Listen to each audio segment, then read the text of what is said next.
SIT విచారణల పేరుతో Revanth Reddy diversion politics చేస్తున్నారన్నారు మాజీ మంత్రి బీఆర్ఎస్ వర్కింగ్ ప్రెసిడెంట్ కేటీఆర్.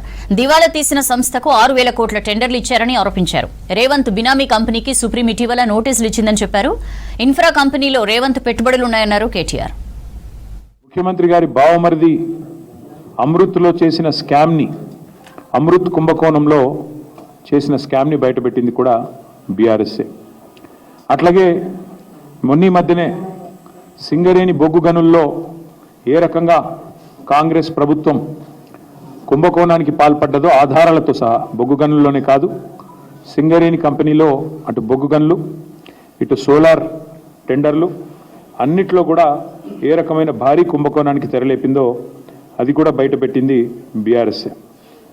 మరి గత వారం 10 రోజులుగా ముఖ్యంగా జనవరి 22, 23 తర్వాత వరుసగా ఏకబిగిన మొదలు హరీష్ రావు గారిని, తర్వాత నన్ను, ఆ తర్వాత రాజ్యసభ మాజీ సభ్యులు సంతోష్ గారిని, తర్వాత మా అధినాయకుడు కేసీఆర్ గారిని వరుసగా విచారణకు పిలిపిస్తే మాకు అప్పుడేదో అనుమానం వచ్చింది.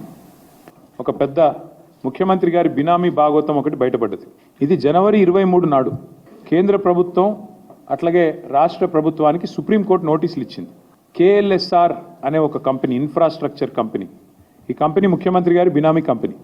IP ప్రొఫెషనల్ ఇది లేకుండా, అనుమతి లేకుండా 6,000 కోట్ల టెండర్లు తెచ్చుకున్నారు వీళ్ళు.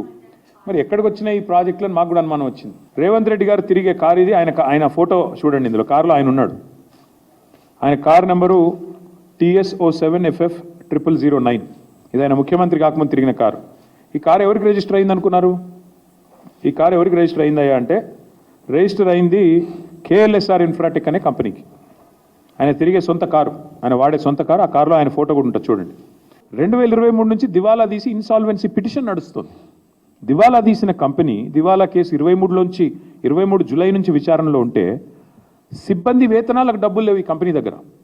KLSR అనే కంపెనీకి తమ ఎంప్లాయీస్కి జీతాలు ఇవ్వడానికి డబ్బులు లేక 15 లక్షల రూపాయలు అప్పు తీసుకున్నారు బ్యాంక్ నుంచి. ఆర్థిక లావాదేవీల మీద నిషేధం ఉన్నప్పుడు 100 కోట్ల బ్యాంక్ గ్యారంటీలు ఈ కంపెనీ ఎట్లా సమర్పించింది? దీనికి ఎవరు అండగా నిలబడ్డారు గవర్నమెంట్లో?